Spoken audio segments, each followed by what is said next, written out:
आरक्षणासंदर्भात राहुल गांधींनी केलेल्या वक्तव्यावरून भाजप आक्रमक झाली आहे। राज्यभरात आंदोलनं सुरू आहेत। मुंबईतल्या आंदोलनात पंकजा मुंडे सहभागी झाले। आपलं हे आंदोलन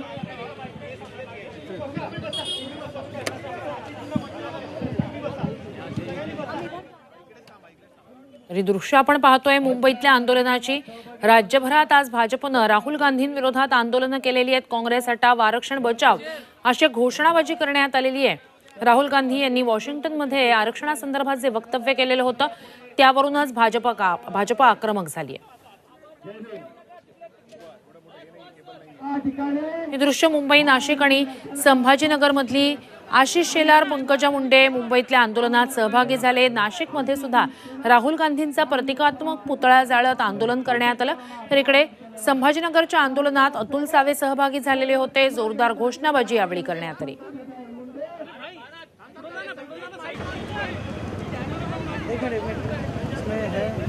भाजपनं आज राज्यभरात राहुल गांधींविरोधात आंदोलन केलेलं आहे।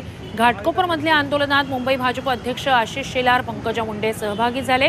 दुसरीकडे चेंबूरमध्ये जे आंदोलन झालं त्या ठिकाणी प्रवीण दरेकर सहभागी झालेले आहेत। प्रवीण दरेकर आणि काही नेत्यांनी हाताला काळी पट्टी, तोंडाला काळी पट्टी बांधत राहुल गांधींचा निषेध नोंदवलेला आहे। तर काँग्रेस हटाव, आरक्षण बचाव अशी घोषणाबाजी करण्यात येते। आंबेडकर घाटकोपर येथील भागामध्ये निषेधाचं एक आंदोलन केलेलं आहे। हे केवळ एक सिंबॉलिक आंदोलन आहे। हे आंदोलन प्रत्येकाच्या जनामनात, गल्लीबोळात सदैव चालू राहणार आहे जोपर्यंत काँग्रेसचे नेते राहुल गांधी स्पष्टता करत नाहीत आणि संविधानाच्या त्यांनी जो अवमान केला आणि त्यांनी आरक्षण रद्द करण्याची जी भाषा बोलली, त्या आरक्षण ज्यांना आज मिळालेलं आहे त्या वंचितांच्या बद्दल क्षमाप्राप्ती मागत नाहीत तोपर्यंत हे आमचं आंदोलन चालू राहणार आहे।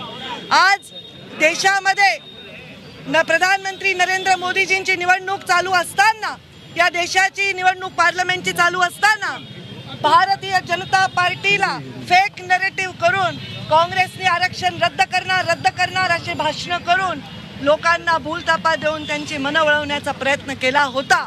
परंतु आज त्यांच्या मनातलं, त्यांच्या पोटातलं ओठात आलेलं आहे। खरं तर आपल्या देशाची गरिमा आपण देशाच्या बाहेर प्रत्येक पक्षाच्या, प्रत्येक विचाराच्या, प्रत्येक जातीच्या, प्रत्येक धर्माच्या माणसांनी ठेवली पाहिजे।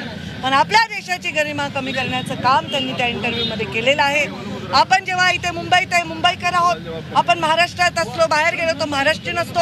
आपण देशाच्या बाहेर गेलो तर भारतीय असतो। आपल्या भारतीय संविधानाचा अवमान त्यांनी करायला नको होता।